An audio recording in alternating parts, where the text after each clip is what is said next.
betrayed no evidence of his Iranian birth. Jamshidi hired lots of people of many nationalities, but his inner circle was exclusively Iranian. Having already planted the bug, I could technically accomplish what I needed to by delivering the package to anyone on this floor. But I'd never met a multi-billionaire before, so I said, "Sorry, my instructions are that he must sign for it personally." "Who is it from?" Behruz asked. "HM Revenue and Customs." I figured this was the most important possible sender, because no business can afford to get on the bad side of the tax man. He picked up a phone and spoke briefly in Farsi. After listening to a reply, he nodded to me and said, "Mr. Jamshidi will be right out." I counted off seconds in my head. If I reached 60, I would just let Behruz sign for it. But at 43, the wooden door behind him opened, and a man in a blue pinstripe suit came through. If he was wearing the pinstripes to make himself look thinner, they weren't working. Or maybe they made him look only 350 pounds instead of his actual 400. I hurried over to him, holding out my clipboard. He took it from me, signed, and handed it back. I gave him the package, and without having said a word to me, he returned to his office and closed the door. Now, I just needed to get out of there. I headed for the elevator as quickly as I could without seeming suspicious. I couldn't be sure if Jamshidi would open the package immediately or... An incoherent yell from the office made me suspect he had. I would probably yell in much the same way if I opened a package full of live cockroaches. So a calm trip down the elevator with George was out of the question.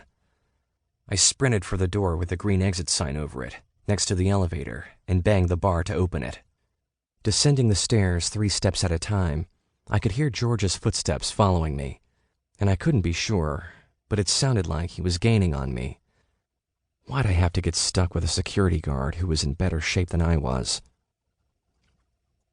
As I passed a door with the number 10 painted on it, I pulled my water bottle from my knapsack, opened the top, and emptied it behind me as I ran. "Don't slip on the water at the 10th floor," I shouted. Just because he was chasing me didn't mean I wanted him to break his neck. I just wanted him to slow down a bit. It worked. The footsteps behind me stopped, and I heard him talking to someone, presumably on his radio, telling him to block the exits. A few moments later, his footsteps resumed, but a bit more cautiously.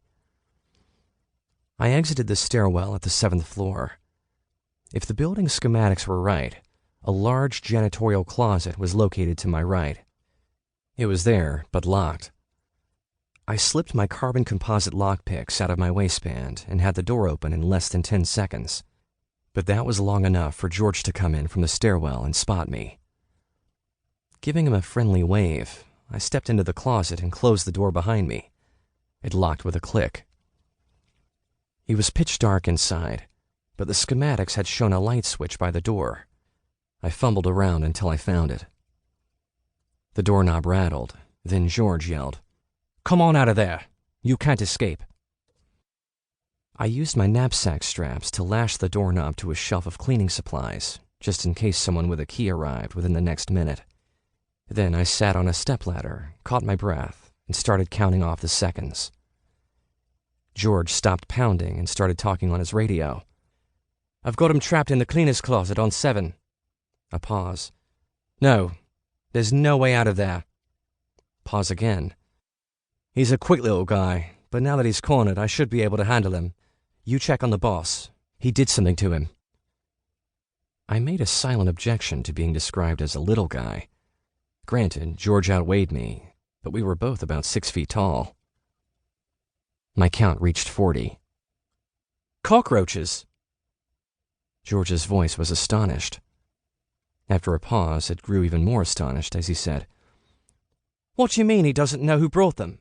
It was the guy I've got locked up here. I saw him give the boss the package with my own 2..." And then, just as if someone had switched to another channel showing a completely different episode of The George Vance Show, he continued, "Secure here on 7. I'll come up and help you look." That was it. He'd forgotten me. No one ever remembered.